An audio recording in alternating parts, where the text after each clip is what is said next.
Ada langkah-langkah letih tidak pernah berhenti. Guru berdiri sejak mentari belum menyala, menyusun harapan demi senyuman anak bangsa.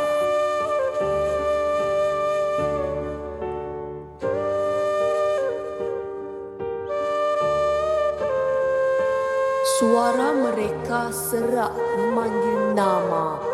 Tangan mereka sibuk mengangkat tugas. Keringat jatuh di trek dan balapan. Namun, tidak pernah mereka meminta balasan.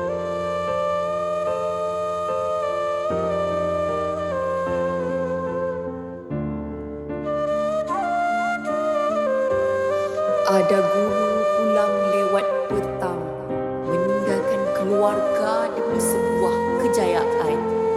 Ada guru menahan penat dan sakit, asal murid mampu merasa manis perjuangan.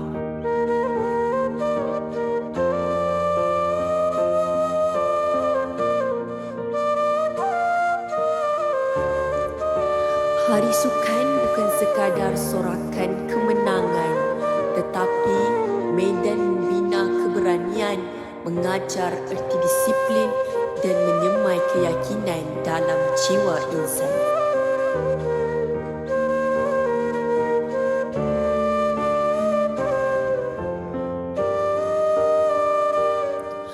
Murid ketawa di bawah langit sekolah tanpa tahu ada hati yang diam-diam lelah.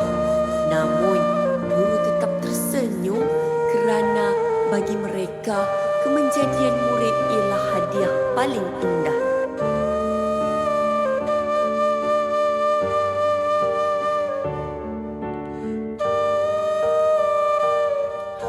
Wahai guru, kaulah pelita di tengah gelita.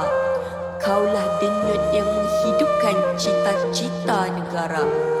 Benarlah, guru bitara itu bukan sekadar kata, tetapi